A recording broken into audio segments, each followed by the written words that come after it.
ওম শান্তি।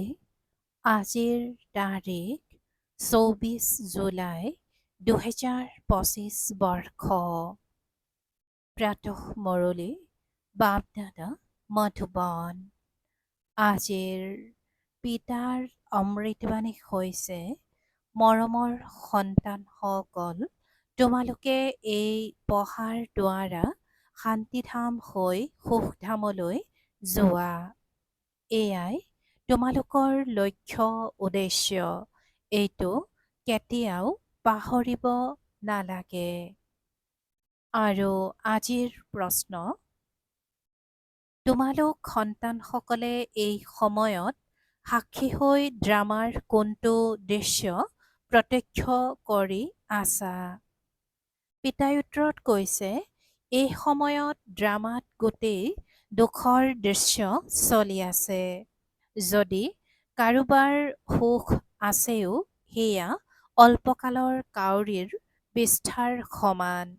বাকী দুখেই দুখ। তোমালোক সন্তানসকল এতিয়া আলোকত আহিছা। তোমালোকে জানা যে ছেকেণ্ডৰ পাছত ছেকেণ্ড বেহদৰ সৃষ্টিৰ চক্ৰ ঘূৰি থাকে। এটা দিন আনটোৰ লগত নিমিলে। গোটেই সৃষ্টিৰ কৰ্মকাণ্ড সলনি হৈ থাকে। নতুন দৃশ্য চলি থাকে। ডবল ওম শান্তি। আজি পিতাই ডবল ওম শান্তি দিছে। প্ৰথমতে পিতা স্বধৰ্মত টিকি আছে। দ্বিতীয়তে সন্তানসকলকো কয় যে নিজৰ স্বধৰ্মত টিকি থাকা আৰু পিতাক স্মৰণ কৰা। আন কোনেও এনেকৈ ক'ব নোৱাৰে যে স্বধৰ্মত টিকি থাকা। তোমালোক সন্তানসকলৰ বুদ্ধিত নিশ্চয়তা আছে। নিশ্চয় বুদ্ধি বিজয়ন্তী। তেওঁলোকে বিজয় প্ৰাপ্ত কৰিব। কিহৰ বিজয় পাব? পিতাৰ উত্তৰাধিকাৰৰ স্বৰ্গলৈ যোৱা। এয়া হৈছে পিতাৰ পৰা উত্তৰাধিকাৰৰ ওপৰত বিজয় প্ৰাপ্ত কৰা। বাকী হৈছে পদৰ বাবে পুৰুষাৰ্থ। স্বৰ্গলৈতো নিশ্চয় যাব লাগে। সন্তানসকলে জানে যে এইখন হৈছে শ্ৰী শ্ৰী সৃষ্টি। বহুত দুখ আহিবলগীয়া আছে। ড্ৰামাৰ চক্ৰকো তোমালোকে জানা। অনেকবাৰ বাবা আহিছে পাবন কৰি সকলো আত্মাকেই মহৰ সদৃশ লৈ যাবলৈ। তাৰ পাছত নিজেও নিৰ্বাণধামত গৈ নিৰ্বাস কৰিব। সন্তানসকলো যাব। তোমালোক সন্তানসকলৰ এইটোতো আনন্দ থকা উচিত যে এই পঢ়াৰ দ্বাৰা আমি শান্তিধাম হৈ নিজৰ সুখধামলৈ যাম। এয়া হৈছে তোমালোকৰ লক্ষ্য উদ্দেশ্য। এইটো পাহৰিব নালাগে। নিতৌ শুনা, বুজি পোৱা যে আমাক পতিতৰ পৰা পাৱন কৰি তুলিবলৈ পিতাই পঢ়ায়। স্মৃতিত থাকি পাৱন হোৱাৰ সহজ উপায় শুনাই। এইটো নতুন কথা নহয়। লিখা আছে যে ভগৱানে ৰাজযোগ শিকালে, কেৱল এইটো ভুল কৰি দিলে যে তাত শ্ৰীকৃষ্ণৰ নাম দি দিলে। এনেকুৱাও নহয় যে সন্তানসকলে যি জ্ঞান পাই আছে সেয়া গীতাৰ বাহিৰে আন কোনেও শাস্ত্ৰত থাকিব। এনেকুৱাও নহয় যে সন্তানসকলে যি জ্ঞান পাই আছে সেয়া গীতাৰ বাহিৰে আন কোনো শাস্ত্ৰত থাকিব।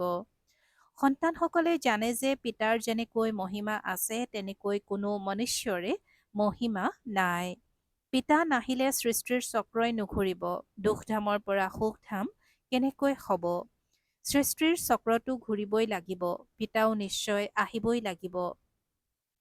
পিতা আহে সকলোকে লৈ যাবলৈ, আকৌ চক্ৰ ঘূৰে। পিতা নাহিলে কলিযুগৰ পৰা সত্যযুগ কেনেকৈ হ'ব? বাকী এই কথাবোৰ কোনো শাস্ত্ৰত নাই।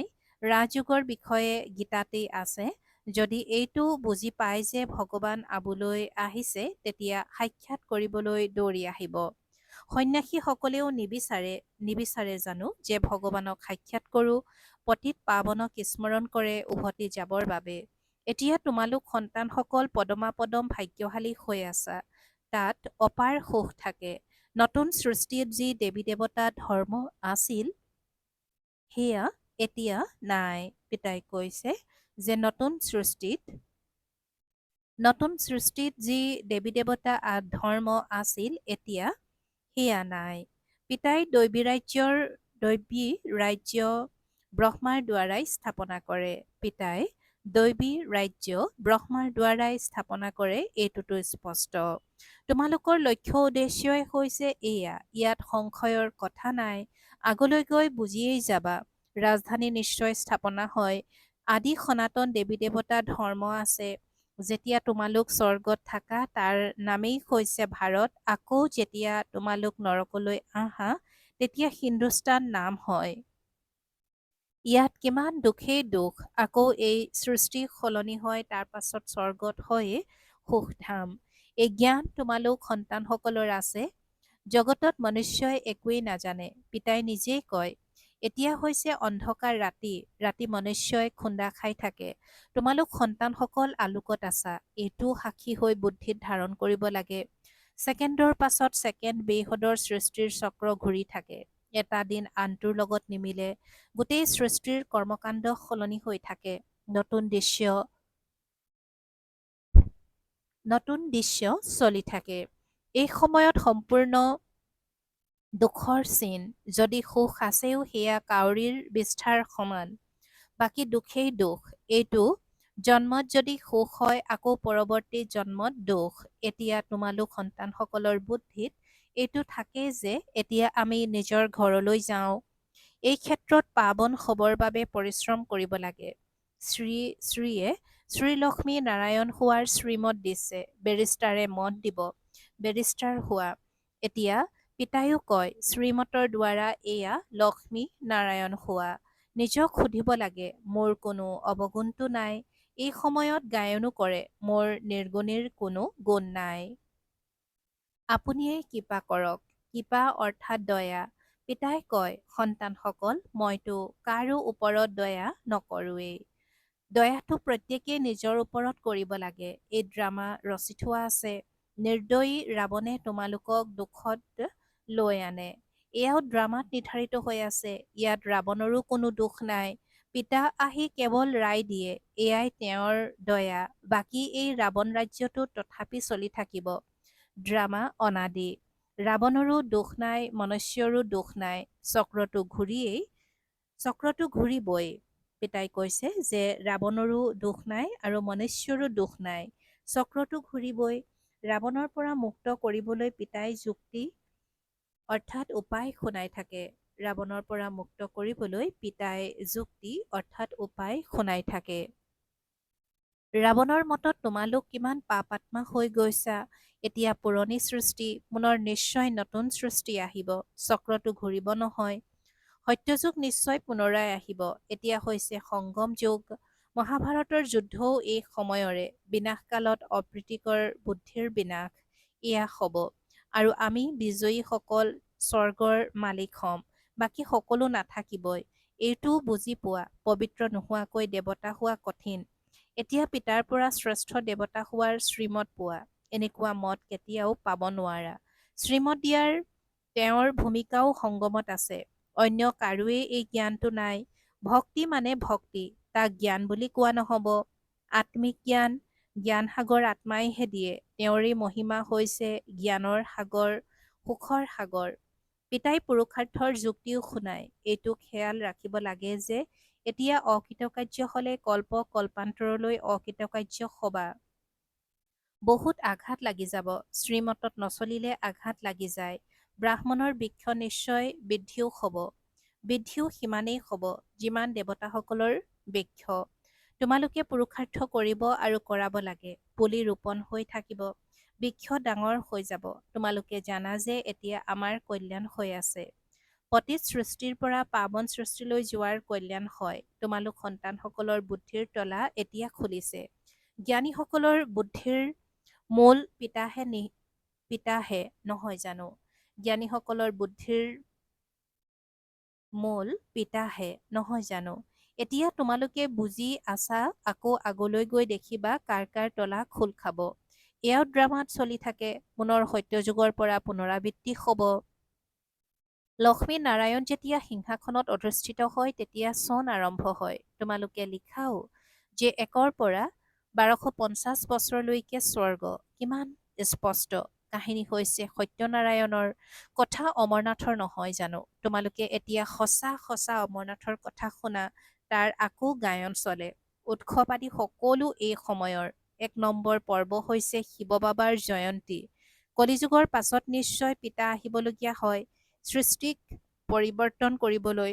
চিত্ৰবোৰ কোনোবাই ভালদৰে চালে দেখিব কিমান পুৰা হিচাপ কৰি থোৱা আছে। তোমালোকৰ এইটো নিশ্চয়তা আছে যে তোমালোকে কল্পপূৰ্বে যিমান পুৰুষাৰ্থ কৰিছিলা সিমান অৱশ্যেই কৰিবা। সাক্ষী হৈ আনৰো প্ৰত্যক্ষ কৰিব। নিজৰ পুৰুষাৰ্থকো জানে, তোমালোকেও জানা। বিদ্যাৰ্থীয়ে জানো নিজৰ পঢ়াৰ বিষয়ে নাজানিব? অন্তৰ নিশ্চয় দগ্ধ হ'ব যে মই এইটো বিষয়ত বহুত কেঁচা, তেতিয়া অকৃতকাৰ্য হৈ যায়। পৰীক্ষাৰ সময়ত যিসকল কেঁচা হ'ব তেওঁলোকৰ অন্তৰ কঁপি থাকিব। তোমালোক সন্তানসকলেও সাক্ষাৎকাৰ কৰিবা, কিন্তু অকৃতকাৰ্যতো হৈয়ে গ'লা। কি কৰিব পাৰিবা? স্কুলত অকৃতকাৰ্য হ'লে তেতিয়া সম্বন্ধীয়সকলো বিতুষ্ট হৈ যায়, শিক্ষকো বিতুষ্ট হৈ যায়। ক'ব আমাৰ স্কুলৰ পৰা কমকৈ উত্তীৰ্ণ হ'ল, তেতিয়া বুজা যাব যে শিক্ষক ইমান ভাল নহয়, সেইকাৰণে কমকৈ উত্তীৰ্ণ হ'ল। বাবায়ো জানে যে সেৱা কেন্দ্ৰত কোন কোন ভাল শিক্ষক আছে, কেনেকৈ পঢ়ায়, কোনে কোনে ভালকৈ পঢ়াই লৈ আনে। সকলো জানে। বাবাই কয় ডাৱৰ অৰ্থাৎ জ্ঞান বৰ্ষা কৰিব পৰাসকলক লৈ আনিব লাগে। সৰু সন্তানক লৈ আহিলে সিহঁতৰ প্ৰতি মোহ থাকিব। অকলে ওলাই আহিব লাগে, তেতিয়া বুদ্ধি ভালকৈ লাগি থাকিব। সন্তানসকলকতো তাত চায়েই থাকা। পিতাই কয় এই পুৰণি সৃষ্টিটো কবৰস্থান হ'বগৈ। নতুন ঘৰ নিৰ্মাণ কৰিলে তেতিয়া বুদ্ধিত থাকে নহয় যে আমাৰ নতুন ঘৰ নিৰ্মাণ হৈ আছে। পেছাগত কাম কাজ আদিতো কৰি থাকে, কিন্তু বুদ্ধি নতুন ঘৰৰ ফালে থাকে।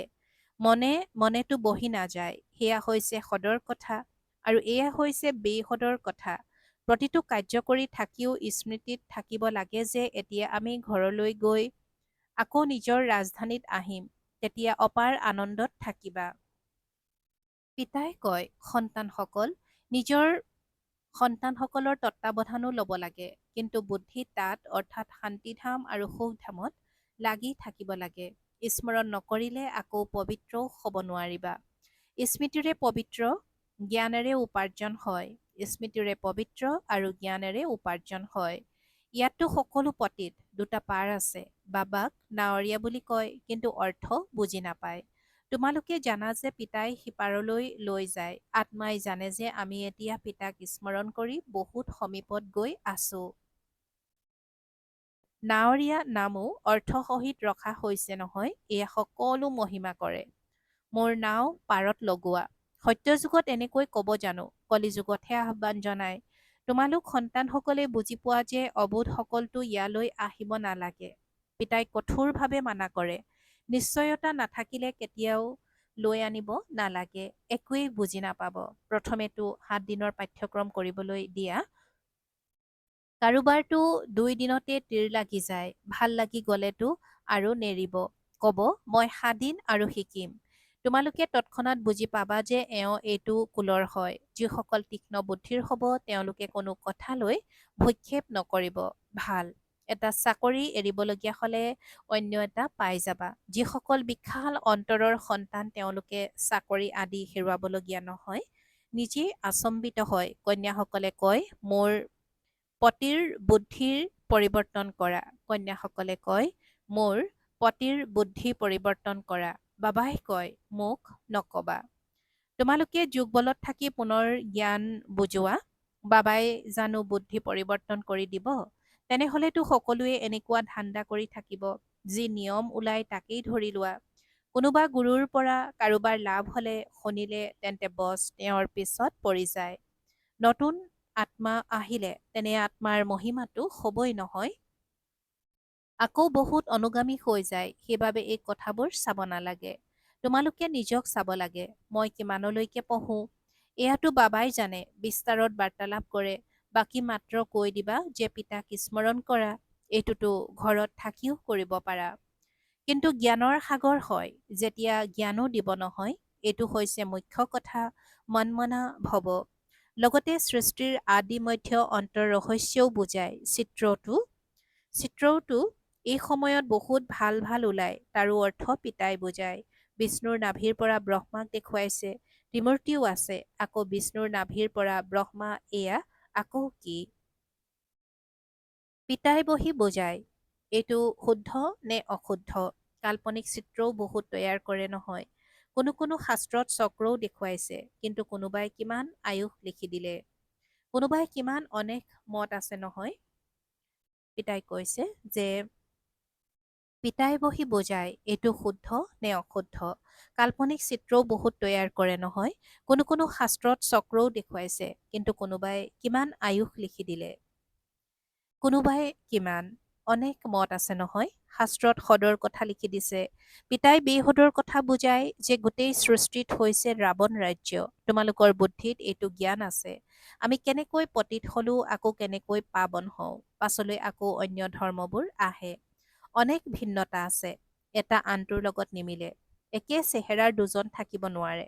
এয়া ৰচি থোৱা খেল, যি পুনৰাবৃত্তি হৈ থাকে। পিতাই সন্তানসকলক বহি বুজায়, সময় কমি গৈ আছে, নিজক পৰীক্ষা কৰা, মই কিমানলৈকে আনন্দিত হৈ থাকো। আমি কোনো বিকৰ্ম কৰিব নালাগে, ধুমুহাটো আহিব। পিতাই বুজায়, সন্তানসকল অন্তৰ্মুখী হৈ নিজৰ খতিয়ান ৰাখিবা, তেতিয়া যি ভুল হয় তাৰ বাবে অনুতাপ কৰিব পাৰিবা। এয়া যেন যোগ বলেৰে নিজক ক্ষমা কৰা। বাবাই কোনো ক্ষমা বা মাফ নকৰে।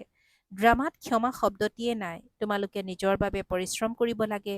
পাপৰ দণ্ড মনুষ্যই নিজেই ভোগ কৰে, ক্ষমাৰ কথাই নাই। পিতাই কয়, সকলো কথাতে পৰিশ্ৰম কৰা। পিতাই বহি আত্মাসকলক যুক্তি শুনায়। পিতাক আহ্বান জনোৱা, পুৰণি ৰাৱণৰ দেশত আহক। আমাক পতিতসকলক আহি পাৱন কৰি তোলক। কিন্তু মনুষ্যই বুজি নাপায়, তেওঁলোক হৈছে আখৰিক সম্প্ৰদায়ৰ। তোমালোক হৈছা ব্ৰাহ্মণ সম্প্ৰদায়ৰ, দৈৱী সম্প্ৰদায়ৰ হৈ আছা। পুৰুষাৰ্থও সন্তানসকলে ক্ৰমানুসৰি কৰে।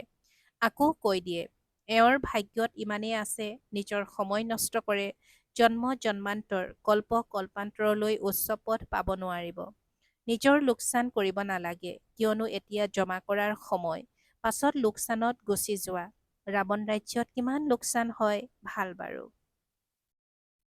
অতি মৰমৰ কল্পৰ পাছত পুনৰাই মিলিত হোৱা সন্তানসকলৰ প্ৰতি মাতা পিতা বাপ দাদাৰ স্নেহপূৰ্ণ স্মৰণ আৰু সুপ্ৰভাত।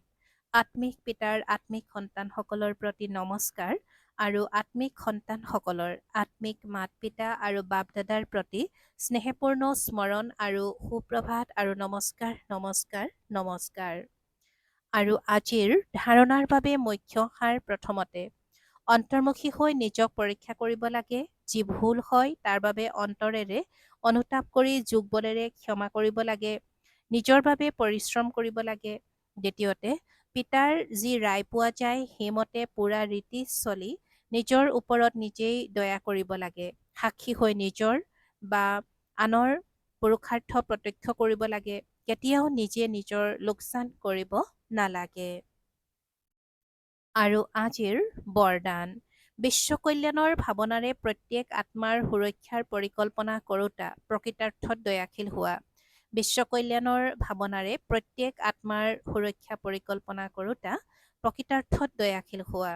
আৰু আজিৰ বৰদানৰ ব্যাখ্যা, বৰ্তমান সময়ত অনেক আত্মা নিজেই নিজৰ অকল্যাণৰ নিমিত্ত হৈ আছে। তেওঁলোকৰ বাবে দয়াশীল হৈ কিবা পৰিকল্পনা যুগুত কৰা। কোনো আত্মাৰ ভূমিকা দেখি নিজে অস্থিৰতাত নাহিবা। তেওঁলোকৰ সুৰক্ষাৰ সাধনৰ বিষয়ে ভাবা। এনেকুৱা নহয় যে এয়াতো হৈয়ে থাকে, গছপাতটো সৰিবই নহয়। দেখা দিয়া বিঘিনি সমাপ্ত কৰা। বিশ্ব কল্যাণকাৰী আৰু বিঘ্ন বিনাশক যি উপাধি আছে সেই অনুসৰি সংকল্প, বাণী আৰু কৰ্মত দয়াশীল হৈ বায়ুমণ্ডল পৰিৱৰ্তন কৰাৰ সহযোগী হোৱা। আৰু আজিৰ শ্লোগান, কৰ্মযোগী তেওঁৱেই হ'ব পাৰে যিয়ে বুদ্ধিত মনোযোগৰূপী পাহাৰ দি থাকে। কৰ্মযোগী তেওঁৱেই হ'ব পাৰে যিয়ে বুদ্ধিত মনোযোগৰূপী পহৰা দি থাকে। পিতাই আজি শ্লোগানত কৈছে যে কৰ্মযোগী তেওঁৱেই হ'ব পাৰে যিয়ে বুদ্ধিত মনোযোগৰূপী পহৰা দি থাকে। ওম শান্তি।